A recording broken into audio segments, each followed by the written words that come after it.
Thank you very much, Jenny. Good morning, everyone.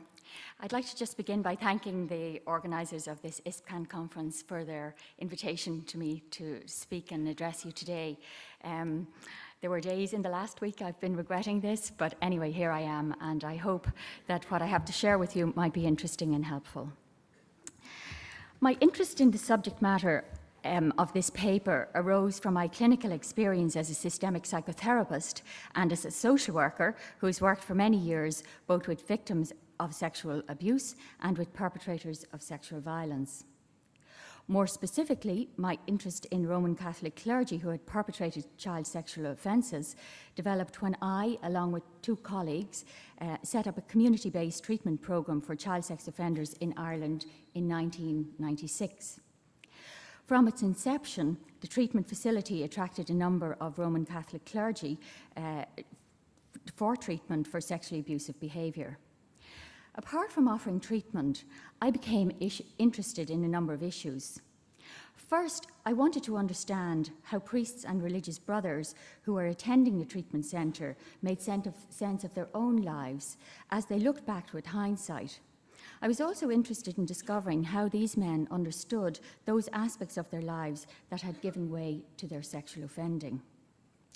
Although appearing somewhat irrational to outsiders, deviance is known to have its own internal logic, and I was interested to understand that logic. Usually, people join the ranks of the Catholic clergy for a number of reasons, and whilst there is no evidence that the main reason for joining is the betterment of the human race, my experience of working with clergy in Ireland for over 2 decades led me to believe that the motivation of many was to be of service and to help others. I therefore wanted to know what had gone so terribly wrong. Despite occasional mutterings in the public press and the rare suggestion in the empirical literature, there is really no evidence to suggest that Catholic clergy joined clerical and religious life with the purpose of gaining access to children to abuse them.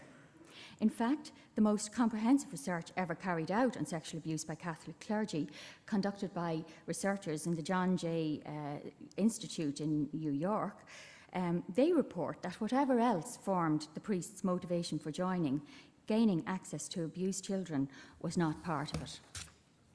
My own experience confirms this. The more I met with clerical men who had abused, the more intrigued I became. Put simply, I was not in the presence of monsters, and nor was I in the presence of individuals who had an illness. I began to think that there must be more to this problem, which involved situational and institutional dimensions beyond the well-documented mishandling of abuse complaints in Ireland, England, the United States, Canada, Australia, and now in other parts of Europe.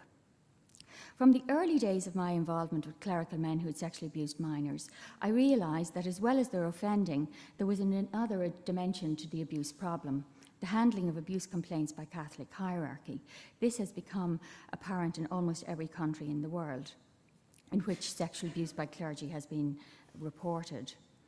So my work took me to involvement with these men too. While seen by some as two separate and distinct problems, it was clear to me from the outset that the problems were interlinked. My research, both with the clerical men and with the church hierarchy, led me to wonder if some of the factors that had led the clerical men to sexually offend also contributed to the conditions that made it possible for the church hierarchy to act as they did in handling the abuse complaints. However, in essence, they were both part of the same culture. However, within this culture, not all priests were abusive, so it is important to determine the particular dynamic circumstances that gave way to sexual offending on the part of some and not others. So that was part of my project, and much of it's written up in my book, Child Sexual Abuse in the Catholic Church. So my main aim really in this work is to understand and analyse child sexual abuse by Catholic clergy in its systemic and individual dimensions, and to offer a perspective that combines both. It's based on over a decade of research. My approach is to link detailed knowledge of church administration and the institution of the Catholic Church to the personal narratives of some of the offenders, and in fact I found that each reflected back on each other. When the result of my own micro-research are interpreted in the larger context, I think it becomes obvious that there are noticeable links between what happens on the grand scale of things and on the local level, and that individual, organisational and institutional dimensions are actually influencing each other and bound together in particular dynamic relations to bring forth this problem. Some church commentators have argued that child sexual abuse by Catholic clergy is one of the greatest crises in the history of the Catholic Church. Whether this is true or not, child sexual abuse by Catholic clergy has been reported widely throughout the world and seen as a scandal, a crisis, a betrayal. Many issues have emerged, but one of the major issues to emerge is that most cases occurred long before they were made known to civil and criminal authorities, and the response of the Church is seen as having been ineffective at best and cover-up at worst. I will begin this paper by sketching out briefly the situation with regard to sexual abuse crisis in the Catholic Church in Ireland, mainly for international delegates. I hope Irish delegates who are only too familiar with the situation will bear with me. And then I will go on to construct my main argument, making 3 core points. But first, to begin with a brief history of the Irish situation. After the Great Irish Famine, 1845 to 1852, when the potato crop that supported 1/3 of the population failed and resulted in mass starvation, disease and emigration, the Catholic Church emerged as a powerful force in Ireland, and until the 1990s it continued to exert a lot of influence in Irish politics and society. In the early years of the Irish Free State, which came into being in 1922, governments made their loyalty and commitment to the Catholic Church very much known. In 1930, the Irish government established diplomatic relations with the Vatican. The Irish Constitution, which was enacted in 1937, fully embraced Catholic social teaching. The Constitution recognised the special position of the Catholic Church in Irish society, and some would argue that they just stopped short of declaring Catholicism as the national religion. Unlike the separation of powers in the United States and other jurisdictions, church and state were inextricably linked in Ireland throughout the 20th century. Nowhere was this bond more in evidence than in matters of public morality and social policy and social welfare. The new Irish state ceded huge areas of social policy to the care of the Catholic religious orders. The majority of Irish hospitals, schools, asylums, orphanages and welfare agencies were run by religious orders on behalf of the state. These orders reported directly to the state and indirectly to members of the hierarchy. As recently as the mid-1980s, the Catholic hierarchy wielded enough power to publicly intervene in constitutional referenda addressing constitutional ban on abortion and the introduction of divorce legislation. But during the late 1980s and early 1990s, the Church's ability to sway public debate on moral and socio-sexual matters declined. Contraception was made freely available, homosexuality was decriminalised, and divorce was legally provided for in 1995, and recently we've had abortion provided for in certain circumstances. While the Church's influence in Irish society receded in the 1990s, allegation of church collusion and cover-up numerous sexual scandals also began to emerge.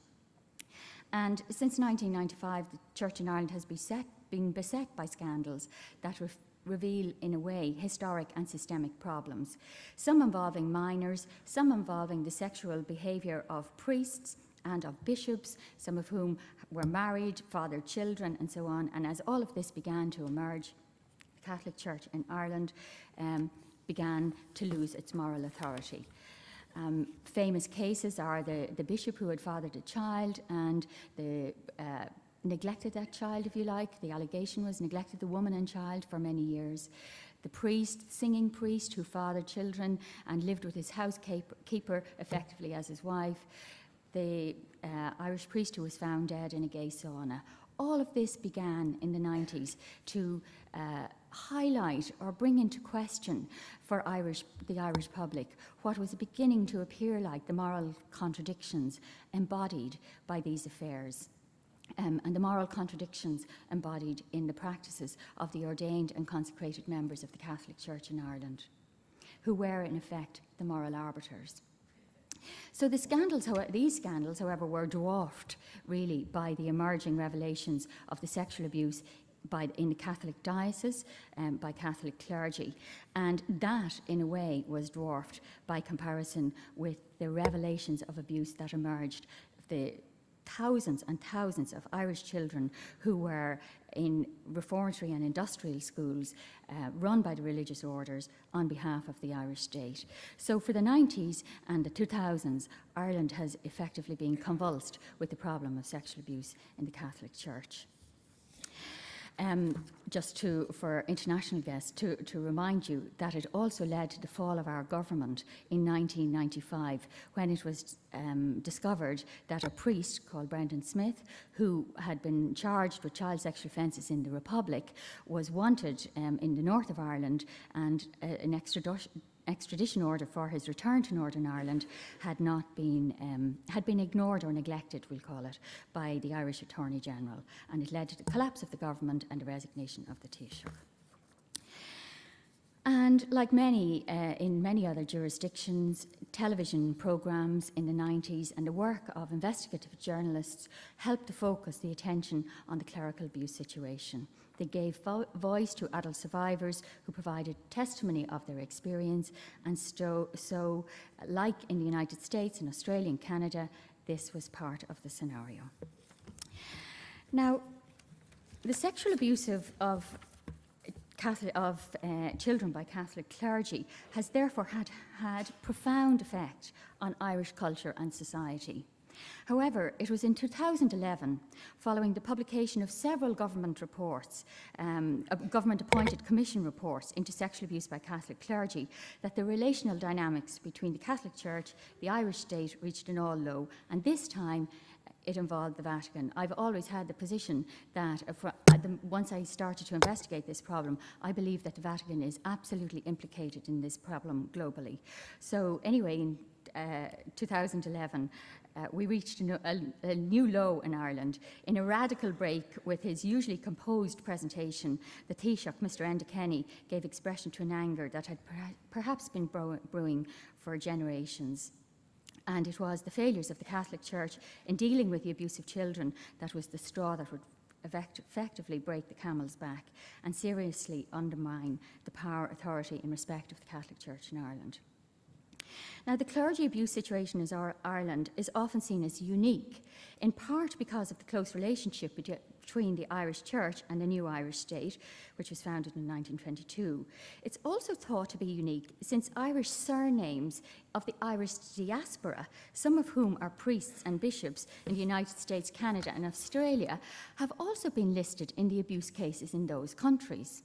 So this raised questions in Ireland and internationally indeed, not only about the Catholic Church in Ireland, the power of the Catholic Church in Ireland and its influence on Irish political processes, but it also raised questions about the Irish culture of deference towards the Church and how this related to the abuse situation. Some wondered indeed if Church and State had worked separately and together to cover up the sexual abuse of Irish children. Some also wondered if Irish Catholicism had peculiar features that, when exported throughout the world, contributed to the abuse of children by Catholic clergy.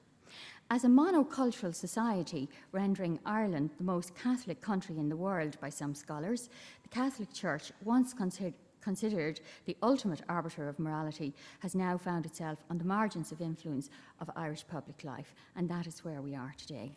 So now I'll turn to the cascading problem of sexual abuse in the Catholic Church. I want to argue that basically there has been and is a cascading problem of sexual abuse within the Catholic Church, and almost like the domino effect, and it's still happening. Now, sexual violence is a major problem internationally, and it is so in Ireland. But when it comes to Catholic clergy, well, I'll just give you a figure that according to the Savvy study, which was a major study in Ireland, 42% of women and 28% of men reported experiencing some form of sexual violence over their lifespan. I mean, it's a staggering figure. And that was 30% of women and 20% of men experienced sexual abuse in childhood.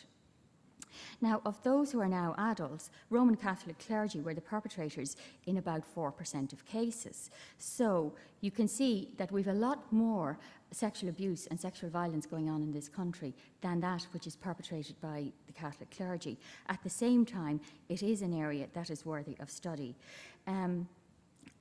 Whilst the trends for female sexual abuse in Ireland is in line with international trends, the figure for males who experienced sexual abuse in childhood is much higher than, or is at the higher end of the international spectrum. Some say, well, maybe that's to do with the priests and so on, but it is something that we need to keep pondering about. Why is it that so many young Irish children, girls, experienced abuse, and also why did so many young boys?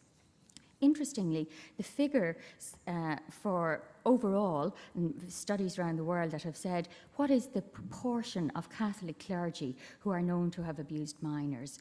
In the main, international studies seem to suggest somewhere between 4 and 8% of Catholic clergy have perpetrated abuse against minors. Those studies mainly in the United States and Canada and in Ireland, and now some in Europe beginning to kind of support this. The figure, interestingly, for the adult male population, well, adolescent and adult male population who have abused minors has been collated also by some people in the world of sex offending, and they reckon that it's about 6%. So if you say that about 6% of the male population have sexually abused minors, and about 4 to 8% of Catholic clergy have abused minors, some bishops have said to me, so what's the problem? Why are you interested in the Catholic Church and blah, blah, blah. But I argue that there are any organisation that has abuses of power, and this involves all organisations, social work agencies, all sorts of agents, it behoves us to investigate within our own organisations what are the specific features of that give rise to the problem in our situation.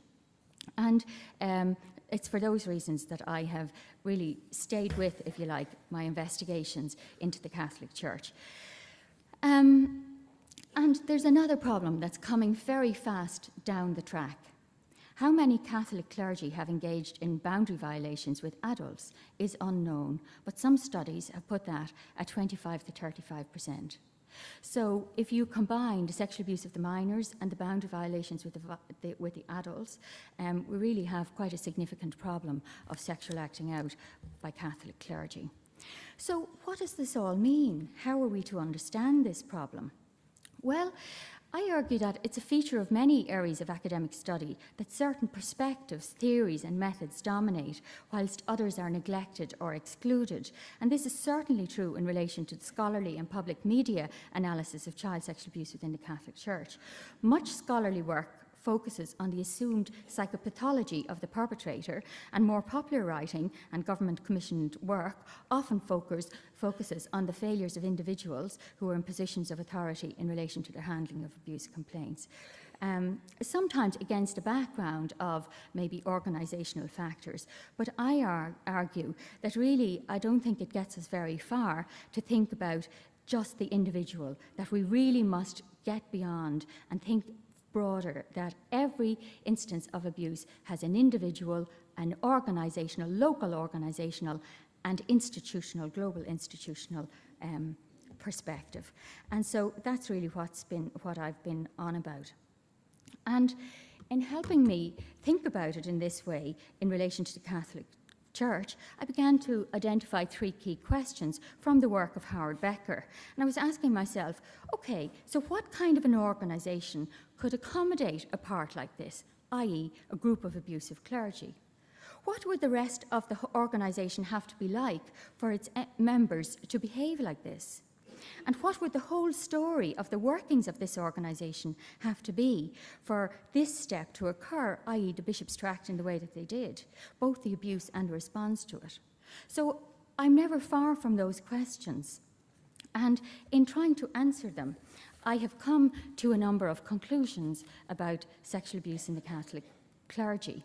First is, I think that sexual abuse is best seen as part of a continuum of the sexual behaviour of Catholic clergy, and not as an unrelated and aberrant criminal behaviour that is set alone over here. Although, of course, sexual abuse of minors is a criminal matter, I think it is best seen along the continuum of sexual acting out of Catholic clergy. There is, and my research and the literature suggests that there is an underworld of normal clergy sexual activity. And I think that we must see the underworld of normal, inverted commas, clergy activity and the boundary violations with adults and the sexual abuse of minors all as part of a continuum. And not as an unrelated sphere of sexual activity. So this, of course, raises the issue of celibacy and the whole sexuality ethic as an important area of research in relation to this problem. Secondly, an inadequate theology of sexuality and the absence of a relational sexual ethic is part of the problem of sexual abuse within the Catholic Church. My research suggests that so many clergy focused on the sex act and weren't concerned or thinking about the consequences for the other person, or indeed the age at times of the other person, apart from that they were easy targets. And when the disclosure of abuse of minors was made, similar thinking, I argue, can be gleaned from the response of the church hierarchy, who sent the offenders to confession or therapy whilst the child was largely ignored. So they were focused on the sex act. Who did what to whom, when, how, but mainly the act and what was and not sin. It's an inadequate theology of sexuality. Third, I think that the Church's theology of scandal also forms part of the context that enabled the abuse to continue. Church leaders believed that informing the laity of the truth was akin to giving scandal, and this was to be avoided. And I believe that the theology of scandal underpins much of the behaviour of senior church clerics who believe that the laity must not be scandalised by the truth of human frailty. Fourth, clericalism can also be identified as having had a significant role in the clergy abuse situation. Clericalism was premised on the idea that clergy were set above and set apart, an elite. For the Catholic clergy, that's how they saw themselves. For the Catholic laity, it led to the belief that Catholic clergy could do no wrong, thus children were not believed. Well, children weren't believed in other contexts, we know that too. However, it contributed to the problem. And for the clergy themselves who were abusive, it led to the belief that children would never tell, and that because no family or anyone would speak ill of their clergy, giving security to those abusive clergy that the stories would never be told. Fifth, I believe there's an interplay between power and powerlessness that contributed to the genesis of the problem. In effect, whilst we believe in the public sphere, clergy appear to be independent in the exercise of their duties and powerful in the minds of the public. However, in the private sphere, I discovered that a lot of clergy felt actually quite powerless and lacking in autonomy, and in essence, similar, paradoxically, with some of the bishops. It goes like this: priests feared the bishops, bishops feared Rome, and authority was seen upwards. And finally, a moral education that's overly intellectualised and technical and focuses mainly only on theoretical or abstract problems does not equip its students to make good moral judgments, and I believe that the seminaries have an awful lot to answer for. But I want to move on now to the next point, which is the social shaping of government-appointed commissions of inquiry. And I just want to raise this, not because I have answers, but because I have a lot of questions. So whilst we've we have some understanding maybe over time of what was it propelled the individual offenders to offend. I think that we're still lacking in seriously good scholarship in what was it that led the bishops to act as they did, and so on and so forth. So that is not to say that there have been some really good government-appointed commissions in Ireland and in other jurisdictions, and really very good church-appointed commissions in other jurisdictions. But I have some questions around this, and I just want to raise them now. I believe that a number of serious shortcomings are immediately apparent in several of the statutory, but not all, of the statutory commissions of investigation into handling of abuse complaints in the Catholic Church in Ireland. One, generally, there is an absence of comparative work which would offer an analysis of the Catholic Church in comparison to other organisations. And we know without a comparative frame, what we're saying about one is almost meaningless. We don't know if they're better or worse.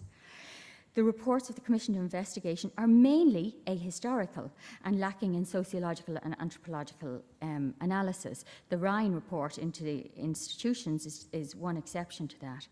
Thirdly, and worryingly, some of the church witnesses who appeared before commissions appear to have become not just witnesses but defendants rather than witnesses, without their rights being protected either constitutionally or in natural justice. And fourth, in many cases departing from the legislation that framed these commissions and the terms of reference that the commissions had themselves, some in their reports have taken the name and shame approach to their findings and ranking bishops who was worse than the other, all outside natural and constitutional justice. But you can understand from what I've said already why this was allowed to occur in Ireland. It was allowed to occur because of the history. So my quick final point on this is that I think that how we frame a problem really contributes to the outcome and to what is found. And I would urge you to look at the work of Diane Vaughan, who's a sociologist in Columbia University, professor of sociology in Columbia University in the United States, who has done serious analysis of government-commissioned reports into the Challenger, the Columbia Accident Investigation, and into 9/11. And she found some very interesting things that I think are relevant for us going forward in trying to understand and prevent further sexual abuse in the Catholic Church. So what she found is that the composition of the commission is very important.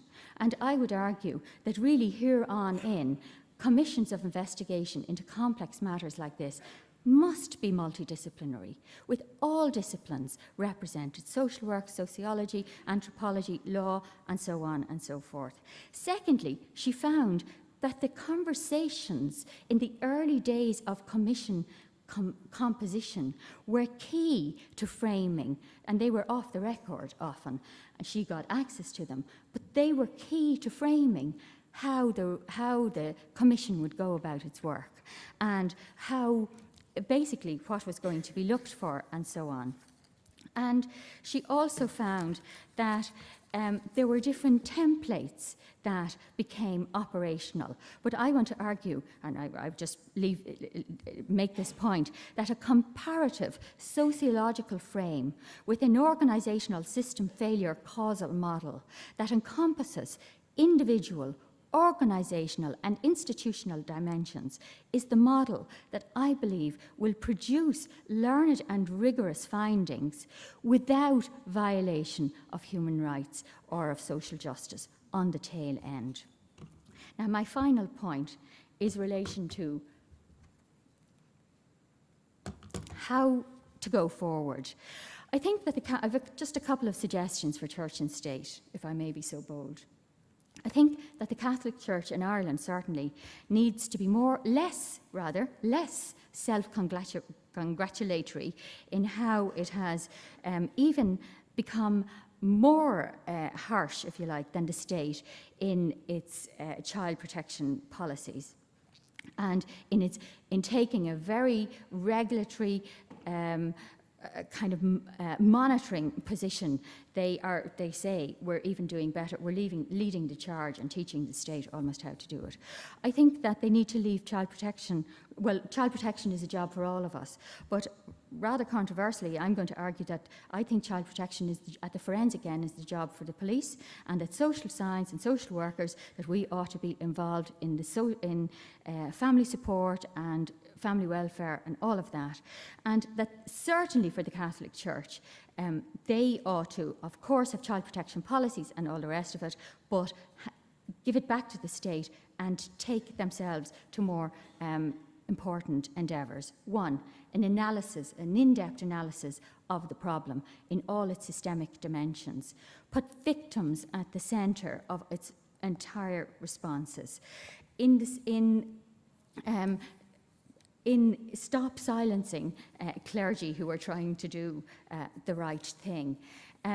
Consider, I've been involved with a lot of dioceses and religious orders where they've been audited to death, but audited for, had we reported things to the police, have we responded to victims.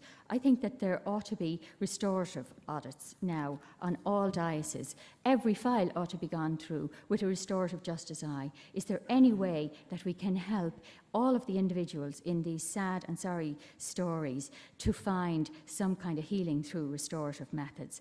There's no problem to establish restorative dioceses and so on. So I'm just going to leave at that to say, in the context of new states of fear, which we're in now, all this regulation and monitoring and managing, it's possible to envision a new, different role for the Church in Ireland.